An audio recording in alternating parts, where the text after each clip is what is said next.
Zack, ambil yang ada di sebelah tangan ayah. Dia dengan wajah datar.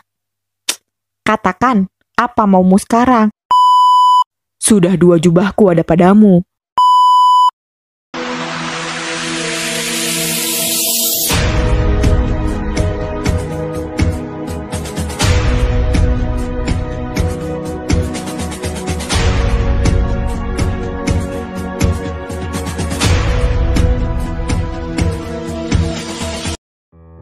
Assalamualaikum warahmatullahi wabarakatuh. Selamat datang kembali dalam channel Kumpulan Cerita. Masih bersama KC dengan cerita Arabella Transmigration, sebuah karya karangan Kak Starla. Selamat mendengarkan. Part 50. 1 bulan telah berlalu dari perang sengit antara Estemoral dan Roxania yang berakhir menjadi tempat menari dadakan karena kemauan pria yang tengah ngidam. Bahkan, kabar mengenai perang yang menjatuhkan nama baik Raja Roxania itu telah terdengar sampai ke wilayah kerajaan lain. Banyak yang tidak menyangka jika perang yang dipimpin Arthur kali ini akan memiliki akhir seperti itu. Bahkan penghuni istana Estemoral hanya bisa tepuk jidat.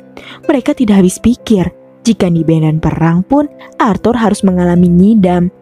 Bahkan bisa dibilang jika ngidamnya lebih parah lagi. Pikiran penghuni istana mulai menerka-nerka. Bagaimana jika bayinya telah lahir? Akan seperti apa sifatnya? Jika ngidamnya saja sudah membangkongkan seperti itu, lantas bagaimana karakter dari bayinya jika telah lahir? Entah bagaimana masa depan Estemoral ke depannya. Bella saja menjadi kewalahan menghadapi Arthur yang sering minta ini itu. Sekarang kehamilannya telah memasuki bulan ketiga, dan itu membuat sifat Arthur semakin menjadi-jadi. Dan yang lebih parahnya lagi, permintaan Arthur selalu melibatkan Zack dan Chisender, membuat kedua pria berbeda usia itu hanya bisa usap dada, berusaha selalu sabar. Seperti pagi ini, Arthur sudah menarik Bella yang nyawanya belum terkumpul menuju ke arah pohon mangga yang ada di sebelah istana. Bella hanya bisa pasrah ketika tangannya ditarik. Walaupun aslinya kelopak matanya masih berat untuk terbuka. Pohon mangga? Oke, sepertinya Arthur ngidam mangga lagi. Bella jadi ingat kejadian 1 bulan yang lalu di mana Arthur memberontak di medan perang karena Raja Roxania tidak mendapatkan buah mangga muda untuknya. Bahkan bulan lalu, Chisender harus turun tangan dan menggerek Arthur untuk balik ke istana. Itu lebih baik daripada nama baiknya tercemar. Sayang, aku ingin mangga itu. Arthur menunjuk ke arah mangga yang masih mentah. Dilihat dari bentuknya yang masih kecil dan warnanya yang masih hijau. Bella menatap Arthur dengan mata mengantuk. Kemudian wanita itu menguap dan mengucap matanya. Ambil saja, kata Bella malas. Jujur saja, Bella masih mengantuk karena tadi malam ia tidak bisa tertidur nyenyak gara-gara Arthur yang selalu mengganggunya. Mulai dari mendusel perutnya yang mulai sedikit membuncit, menunjuk-nunjuknya dengan ibu jarinya, bahkan berusaha untuk menggigitnya. Entahlah, sepertinya Arthur gemas melihat perut Bella. Arthur berdecak mencubit gemas pipi Bella. Sayang, aku ingin itu. Arthur kembali menunjuk ke arah mangga yang masih berada di dahan pohon yang tingginya sekitar 3 meter dari permukaan tanah. Kali ini Bella ikut berdecak. Sudah dibilang ambil saja. Kesal Bella pada Arthur. Kau tinggal memanjatnya saja, setelah itu selesai. Arthur mencebikkan bibirnya. Mengapa harus aku yang memanjatnya? Tanya Arthur membuat Bella memutar bola matanya. Kalau bukan kau siapa lagi, Di sini hanya ada kita berdua. Memangnya kau mau menyuruh aku yang mengambilnya? Arthur menggeleng. Mana mungkin dia mau menyuruh Bella yang tengah hamil memanjat pohon. Bella memijit pelipisnya sendiri. Kalau begitu silahkan petik. Lagi pula kau yang menginginkannya, jadi kau sendiri yang harus mengambilnya. Arthur mendengus Ditatapnya wanita itu dengan wajah kesal. Kan ada Ayah dan Zack, jadi kau harus menyuruh mereka saja untuk mengambilkannya, ujar Arthur sembari bersedekap dada. Untuk kesekian kalinya, Zack dan Cisander yang menjadi korban. Bella kembali menghela napas. Tangannya terangkat dan meletakkannya di atas perut sembari mengusapnya lembut. Astaga nak, mengapa kau suka sekali menistakan kakek dan juga pamanmu? Gumam Bella geleng-geleng kepala. Sayang, ayolah, ini permintaan anak kita, kata Arthur memelas. Bella berdecak pelan. Kau sendiri saja yang mengambilnya ya. Ayah dan Zack tidak berada di sini, jadi kau tidak bisa menyuruh mereka. Jelas Bella yang tengah berusaha menyelamatkan Zack dan Cisander dari permintaan Arthur. Namun, bukan Arthur namanya jika keinginannya serta kemauannya tidak bisa terpenuhi. Itu mah gampang, aku akan menyuruh pelayan memanggil mereka, kata Arthur ngotot, yang kemudian memanggil pelayan yang sempat melintas dan menyuruhnya untuk memanggil Zack dan juga Cisander agar segera kemari. Bella hanya bisa pasrah sembari geleng-geleng kepala. Baru dalam perut saja anaknya sudah seperti ini. Bagaimana jika telah lahir? Sepertinya Bella harus menyiapkan diri dari sekarang. Ayah, yang itu, yang lebih muda yang itu. Zack, ambil yang ada di sebelah tangan ayah. Yang mulia, jangan menginjak kakiku, aku bisa jatuh. Zack, tolong singkirkan semut yang ada di punggungku, itu sangat gatal. Baiklah, pagi ini suasana gaduh telah terjadi di pohon mangga. Terlihat dua pria berbeda usia tengah berada di atas pohon, dan di bawahnya terdapat seorang pria tampan yang tengah asik menunjuk-nunjuk. 5 meter dari jarak pohon mangga itu terdapat seorang wanita yang perutnya mulai membuncit, serta seorang wanita parubaya yang setia berdiri di sebelahnya. Aku rasa Zack dan ayah butuh pengobatan secara cepat.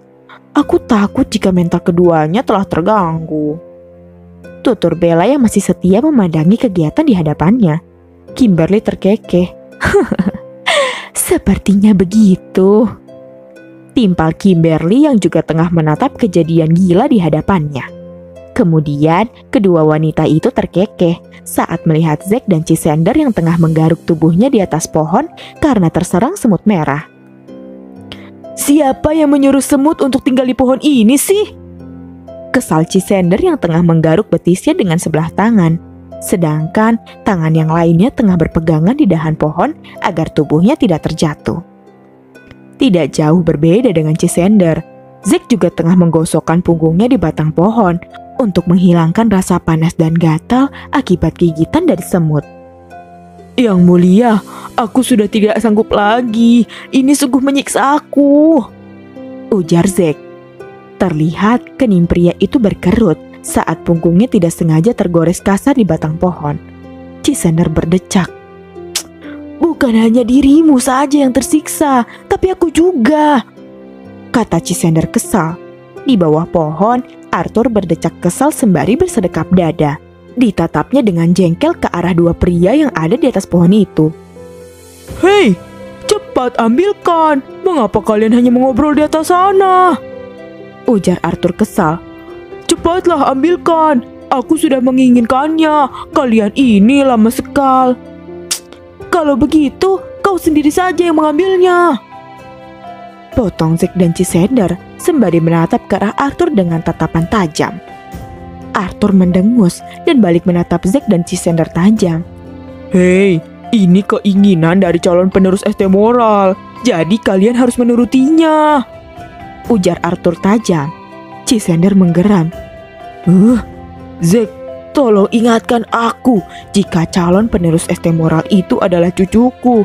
Aku takut kelepasan, ujar Cisander pada Zack yang ada di belakangnya. Zack mengangguk risih. Ingatkan aku juga yang mulia, kalau penerus ST Moral itu adalah calon raja atau ratu masa depanku, timpal Zack. Kedua pria itu terlihat semakin tertekan.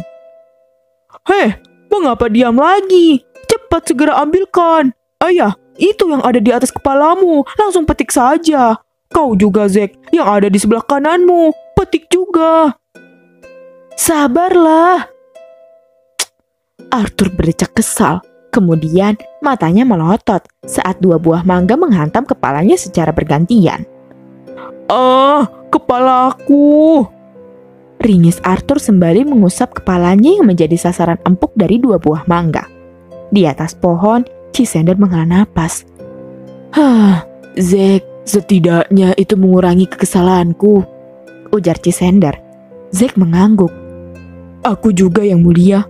Ya, walaupun tanganku masih gatal, melempari kepalanya lagi, timpal Zack. Di tempat lain, Evelyn tengah mendengus kesal sembari berusaha untuk tetap berjalan santai agar tidak ada yang menaruh curiga padanya. Di genggaman tangannya terdapat sebuah surat yang sudah tidak berbentuk karena sudah diremas olehnya. Langkah kecil gadis itu mengarah keluar istana hingga seruan pengawal menghentikan langkahnya. Ampuni hamba, Putri, namun Anda mau pergi kemana? Tanya pengawal yang berjaga di gerbang. Evelyn berdeham sejenak, kemudian memasang senyum manisnya. Aku ingin keluar sebentar, ada urusan mendadak yang harus aku tangani. Bohong Evelyn. Kening pengawal itu mengernyit samar. Ampuni hamba lagi, Putri.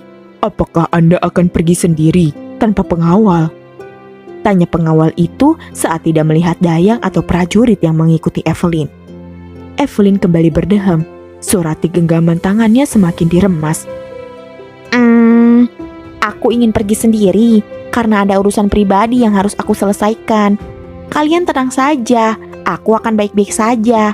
Lagi pula, aku pergi tidak jauh dari istana, kata Evelyn masih dengan senyumannya. Tapi... Tidak perlu khawatir, aku akan baik-baik saja. Kalau begitu, aku pergi dulu. Evelyn langsung menyela ucapan pengawal tadi dan bergegas keluar istana menemui pengirim surat yang ada di genggaman tangannya. Tadi malam sebelum tidur, tiba-tiba seekor burung merpati pembawa surat hinggap di jendela Evelyn dengan sebuah surat terikat di kakinya. Evelyn mengambil surat itu yang berisi, temui aku besok pagi di jalan dekat pemukiman warga. Jika kau tidak datang, jangan salahkan aku jika aku memberontak di istanamu. Musuhmu. Evelyn mendengus setelah membaca isi surat yang berisi sedikit kata ancaman. Dengan terpaksa, Evelyn menemui si pengirim surat itu pagi ini. Langkah Evelyn mengarah ke jalan setapak yang mendekati pemukiman warga, hingga langkahnya terhenti di depan pohon pinus. Evelyn bersedekap dada sembari menatap malas ke arah sosok berjubah hitam yang mempunyai surai berwarna silver. Langsung pada intinya, mengapa kau ingin menemuiku?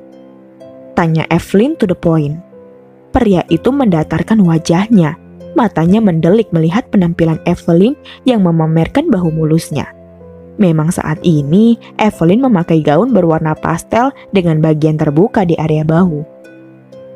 Mengapa kau tidak memakai jubah atau gaun tertutup saat keluar? Tanya pria itu, tersirat nada tidak suka di dalamnya. Evelyn memutar bola matanya jengah. Ditatapnya pria yang berjarak 3 meter darinya dengan wajah datar. Katakan, apa maumu sekarang? Aku tidak punya banyak waktu, ujar Evelyn kesal. Namun, pria itu masih tetap diam dengan wajah datar serta tatapan yang menghunus tajam. Evelyn yang melihat itu tambah dibuat dongkol. Segeralah katakan, William, aku tidak punya banyak waktu, karena pasti pengawal akan mengikutiku kemari dan bisa saja melihat dirimu. Kau mau tertangkap oleh kakakku, kata Evelyn kesal. William menyeringai saat mendengarnya. Pria itu melepaskan jubah hitamnya, kemudian menghampiri Evelyn dan menyampirkan jubah itu di pundak Evelyn. Bahkan hingga menutupi bagian terbuka tadi. Evelyn hanya terdiam di tempat dengan jantung berdebar. Jadi kau mengkhawatirkan diriku? Tanya William dengan seringai. Evelyn tersentak dan berdeham sejenak, kemudian mendongak untuk menatap pria yang menjulang tinggi di hadapannya. Jangan terlalu percaya diri. Aku tidak mengkhawatirkan dirimu, tapi mengkhawatirkan diriku sendiri. Jika kau tertangkap oleh kakakku, aku bisa ikut terjerat karena aku yang bertemu denganmu juga. Elak Evelyn. William mengangkat sebelah alisnya, kemudian bersedekap dada. Ditatapnya gadis kecil di hadapannya dengan remeh. Oh, jadi begitu. Kembali, Evelyn berdecak kesal. Tidak usah bicara omong kosong. Tolong segeralah katakan, apa maumu? Ujar Evelyn. William berdecak pelan. Baiklah, aku langsung pada intinya. Apa Arabella tengah mengandung? Tanya William. Evelyn berdecak. Iya, Kak Bella tengah mengandung anak kakakku. Jadi, kau tidak boleh merebutnya lagi. Balas Evelyn sengit. William kembali terkekeh. Begitu rupanya. Pria itu memanggut-manggut mengerti. Kalau begitu, kita harus melindunginya. Kata William membuat Evelyn mengernyit heran. Maksudmu? William berdeham sejenak sebelum berkata, Azura belum tertangkap, jadi besar kemungkinan jika wanita itu akan kembali dan membahayakan Arabella. Maka dari itu, kau harus bekerja sama denganku. Evelyn tercengok. Maksudmu? Tunggu, bukannya kau bekerja sama dengan Azura dari awal? Lantas, mengapa kau menyuruhku untuk bekerja sama denganmu? Oh, aku tahu. Ini salah satu rencana kalian, kan? Evelyn menunjuk William curiga. William berdecak dan menoyor pelan kepala Evelyn. Shh, jawab iya atau tidak? Tanya William. Evelyn berdecak dan mencebikkan bibirnya. Tidak, aku tidak mau bekerja sama denganmu. Tolak Evelyn tajam. William berdecak dan menghela napas lelah. Gadis ini selalu bisa menyulut kekesalannya. Terserah kau saja, aku hanya mau bilang, di kantung jubah itu ada botol ramuan. Jika ada yang terjadi pada Arabella, berikan ramuan itu. Ingat, jaga ramuan itu baik-baik. Tutur William. Evelyn mengernyit dan mengambil ramuan yang ada di kantung jubah, kemudian mengangkatnya di depan wajah. Terlihat sebuah botol kecil yang berisi ramuan berwarna hijau. Ini bukan racun, kan? Tanya Evelyn. William berdecak. Mana mungkin itu racun? Jika kau tidak percaya, kau bisa mencobanya. Ujar William. Evelyn mendengus dan memasukkan kembali ramuan itu ke kantung jubahnya. 2. William berucap tiba-tiba membuat Evelyn mengernyit. Hah? Sudah 2 jubahku ada padamu. Jangan lupa dikembalikan. Ujar William membuat Evelyn tercengok. Kau mau meminta jubahmu kembali? William mengangguk. Astaga, kau pelit sekali. Bahkan hanya jubah seperti ini harus dikembalikan lagi. Apa kerajaanmu sudah jatuh miskin hingga kau tidak sanggup membeli jubah pengganti? William terkekeh kecil. Aku tidak sembarang memakai jubah. Jubah yang kumiliki dibuat khusus. Seharusnya kau merasa bangga karena kau orang pertama yang bisa memakai jubahku. Evelyn memutar bola matanya malas. Hah, terserah kau saja. Nanti aku akan mengembalikannya. Ujar Evelyn malas. Hanya ini kan? Ya sudah, kalau begitu aku pergi dulu. Dan kau juga harus pergi sekarang sebelum ada yang melihatmu. Kata Evelyn pada William. William hanya membalasnya dengan deheman. Evelyn mengedikan bahunya, mengeratkan jubah hitam milik William di tubuhnya. Kemudian berbalik hendak kembali ke istana. Namun, suara William menghentikan langkahnya. Evelyn. Evelyn berdecak dan kembali membalikkan tubuhnya. Apa? William berdeham sejenak sebelum berkata, Apa Raja Faskal tengah mendekatimu?